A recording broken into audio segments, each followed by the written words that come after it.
I don't know if I should tell you. I had gotten it. After all these years, I had finally gotten it. Sure, it may have not been what I had envisioned I'd be doing as a child, but you know what?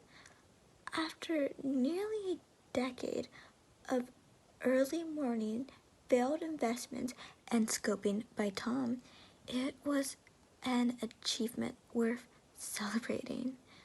Steve, you're late for lunch, my coworker Tom hollered as he put on his sunglasses and chased after the rest of the team. It was a lunch celebrating my new promotion, and I was late to it. 1 second, I called back as something on my desk caught my eye. My cell phone was ringing. Nathan. Nathan was an old buddy from college who I hadn't heard from in years. For a minute, I ventured to imagine that he might be congratulating me on my promotion, before realizing he couldn't possibly have known anything about that. I answered. I should have just let it go to voicemail, but I answered it. Hey buddy, how have you been? I said, slightly distracted as I reached for my jacket. Stephen, can I tell you something? Nathan replied in a cold and serious tone in his voice. What is it? I don't know if I should tell you. I didn't think much of it at first because, well, there was always something off about Nathan. He's a good guy, but like the kind that would had a screw loose or something. There were just certain things that could only never, ever had happened to anyone else except for him. Well, that's up to you, I guess, I said, not knowing quite how to respond. Hope you've been well, though. The thing is, if I tell you,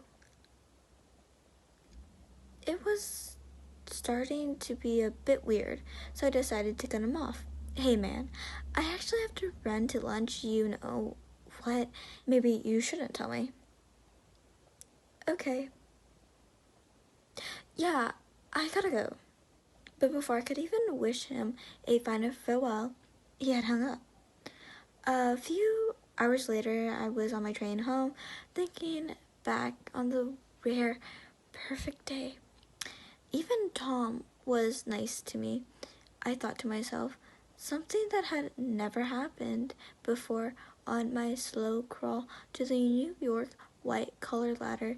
Things are looking up. But before I could continue to brass in a bunch needed when I was interrupted by a small vibration in my pocket. Nathan again. But this time, it was a form of text. Stephen, let me know when you have a second. Nope, not today, I thought to myself, muttering the conversation. All I wanted to do was to get back home, see Sarah, have dinner, and pass out. I couldn't deal with Nathan tomorrow. And when I finally got back, it was exactly what I needed. So, how'd lunch go? Sarah asked. The second I came through the door, remembering the occasion, man, I loved her. Honestly, pretty good, I replied with a smile, sitting down and taking in the smell of her mother's meatloaf recipe. Contrary to the sound, the meal had actually become one of my favorite comfort foods over the years and smelled like the perfect way to cap off a perfect day. That night, as we laid in bed watching another trash reality TV show, Sarah passed out beside me and I began to think how lucky I was. About 50 minutes into the show, I turned off the TV and drifted off to sleep, completely forgetting about the strange interaction with Nathan. The next morning, I woke up to a ray of sunlight in my eye, and it is as if the world was greeting me to yet another positive day.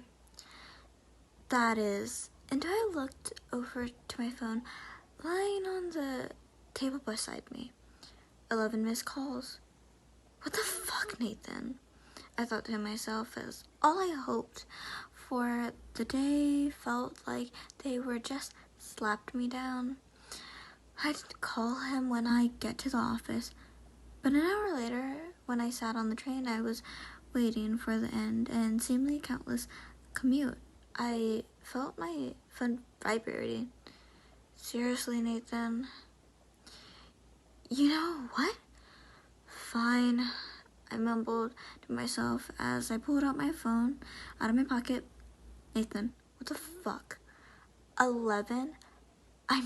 12 calls? I called out loud as all the other passengers looked up. What the hell's the matter with you? I was never the type to share my business on the train, but I had to put this to a stop. Now. Stephen, I really need to tell you, he sputtered out frantically. All right, just tell me.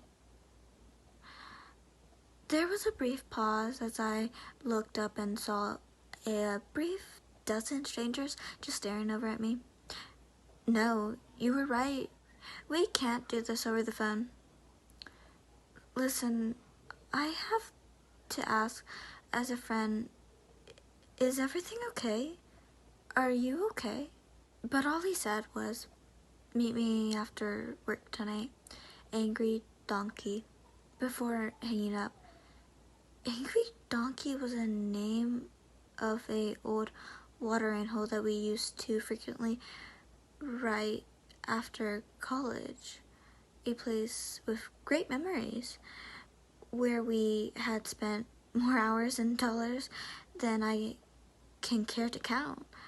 While part of me liked the idea of seeing the place again, I found Nathan's cryptic behavior to be too annoying to reward for a meeting. No thanks, I said to myself as things on the train returned to normal. The conversation had been a bit unsettling, but I simply thought I'll just get lost in the day of work. Be careful what you wish for. First day after your promotion and you're already late, Tom snickered. Before I could even attempt to explain my morning, he had walked away. The rest of the day was rough as I'd ever had. Turns out that just a small bump with pay comes with a lot of unfair level of responsibility, and of all the bonds in the company's expense portfolio, as oil leak in the Gulf had to strike mine, cause its price to plummet. Deal with this now, Tom commanded as I slumped in my chair, exhausted by just the idea of what lay ahead. I ended up working later than I wanted, but succeeding in forgetting about Nathan. That is, into the train ride home, when during a complete absence of thought, my mind went back to him. For some reason. What could this all be about? I wondered, what could possibly be so scary that he wouldn't tell someone over the phone?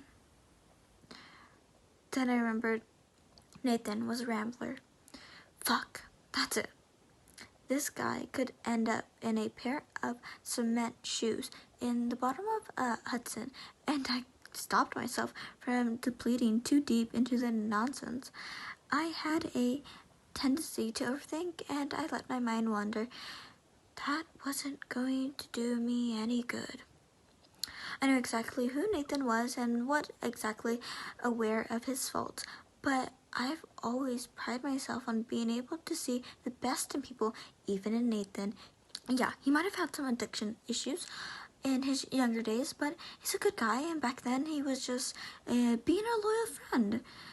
A loyal friend. I thought to myself, oh fuck, okay, fine. I called out as I jumped off and darted through the near closest busway doors to head for the connecting train to Astoria.